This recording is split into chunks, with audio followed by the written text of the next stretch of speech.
बलरामपुर अस्पताल में संविदा कर्मियों को नहीं मिल रही 3 माह से वेतन। जिलाधिकारी खुद मानते हैं कि कोविड मरीज सड़कों पर मर रहे हैं और जो इन मरीजों को बचा सकते हैं वे खुद सड़कों पर आ चुके हैं। 5 साल से संविदा पर काम कर रहे कर्मचारियों को 3 माह से नहीं मिला वेतन। 1 साल के कोविड वार्डों से इमरजेंसी में ड्यूटी कर रहे ये कर्मचारी 3 माह से वेतन न मिलने से हो चुके बेहाल। संविदा कर्मियों के वेतन मांगने पर आज कल का हवाला देकर टाल रहे अधिकारी। 3 माह से वेतन न मिलने की वजह से मेडिकल स्टाफ को जीवन यापन में आ रही है परेशानी।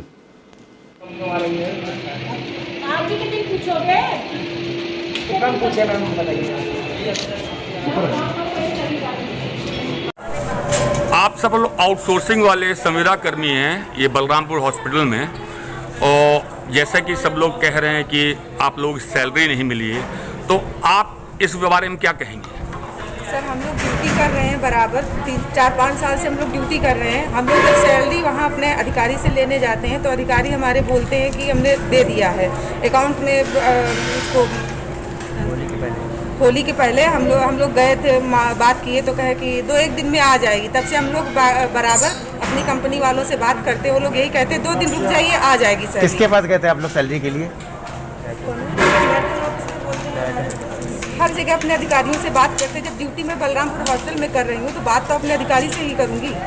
तो वहाँ पे मैं बोलने जाती तो वो कहते हैं कि हाँ मैंने सैलरी वहाँ भेज दिया है। कितने समय से लगभग सैलरी आपकी नहीं आई है? 3-4 महीने हो गई है, सैलरी हम लोग की नहीं आ रही। तो आप लोग लोकल बेस्ड हैं या बाहर से भी हैं? हम लोग बाहर से हैं, यहाँ किराए पे ले करके रूम रहते हैं, प्लस साथ में फैमिली भी है। अब ये बताइए 4 महीने हो जाती, सैलरी नहीं हम लोगों को दी जाती है। क्या हम बच्चों की फीस भरेंगे? क्या कैसे हम बच्चों को खाना पानी देंगे? कैसे हम यहाँ का आने जाने का खर्चा देंगे? क्या नाम है आपका? किस तरह का आज आपने क्या है? जी, जैसा कि आप जानते हैं हम लोग आउटसोर्सिंग कर्मचारी हैं, लगभग 5 साल से यहाँ पे कार्यरत हैं। और पहले जो कंपनी थी वो TNM कंपनी थी, काफ़ी अच्छी कंपनी थी। 18,100 सैलरी थी हम लोगों की और पूरी आती थी, PF वगैरह कटने के बाद 18,100 आती थी। लेकिन अभी जो कंपनी हायर की गई है CMO साहब के द्वारा या जेम पोर्टल के माध्यम से, वो बिल्कुल जेम पोर्टल के विपरीत चल रही है।